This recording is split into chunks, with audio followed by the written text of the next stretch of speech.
இடம்பொருள் நேயர்களுக்கு வணக்கம். ஸோ இன்றைக்கி வந்து பார்த்திங்க அப்படின்னா வந்து இந்த பாக்கியலட்சுமி சீரியலில் இந்த கணேஷ் விவகாரத்தை எப்படா முடிப்பீங்கிற மாதிரி ஒரு நிலைமை ஆகிடுது தான். ஏன்னா வந்து அதை இழுத்து பாக்கியா வீட்டில் சொல்கிறதுக்கே வந்து பார்த்திங்கன்னா அதுக்கே ஒரு 3 எபிசோட் தனியாக தேவைப்பட்டுச்சு.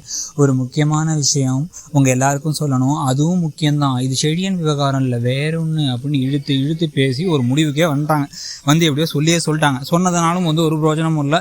இவங்க யாரும் எந்த முடிவும் எடுக்க போகிறதில்ல. கடைசியாக இது வந்து ஒரு குழந்தை விவகாரம் கிடையாது. ஒரு பெண் ரொம்ப காம்ப்ளிகேட்டடான விஷயம். ஒரு பெண் இருக்காங்க, அவங்க வந்து கணவர் இறண்டாருன்னு நினச்சி இன்னொரு கல்யாணம் பண்ணியாச்சு. அவங்க சந்தோஷமாக வாழ்ந்துட்டு இருக்கும்போது முதல் கணவர் வந்துடுறாரு. இப்போ இவங்களுடைய முடிவு, அது அந்த பெண்ணுடைய முடிவு. இந்த கதையில் மொத்தமாக எங்கே வந்து நிற்கணும்னா அமிர்தா மட்டும்தான் முடிவு எடுக்க முடியும், யாருமே எடுக்க முடியாது. அமிர்தா சொல்லணும் எனக்கு யாரோட வாழணும், யார் எனக்கு முக்கியம் அப்படின்னு சொல்லிட்டு.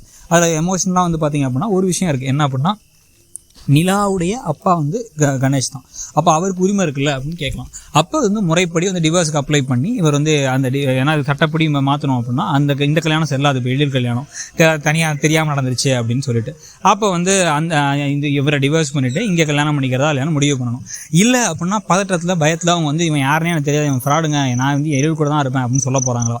இல்லை இது ரெண்டுமே இல்லாமல் அவங்க ஒரு வேளை வந்து என் பிள்ளையுடைய ஒரு வாழ்க்கைக்காக நான் நிலாவுக்கு வந்து அவங்க அப்பா கூட இருக்கிறது தான் கரெக்ட் அப்படின்னு வந்து எழில விட்டு போகிறாங்கன்னா இந்த 3 கேஸ் தான் இருக்குது. இந்த 3 கேஸை இழுக்கிறது அட்லீஸ்ட் ஒரு 10 எபிசோட் ஆச்சு இழுப்பாங்கன்னு நினைக்கிறேன்.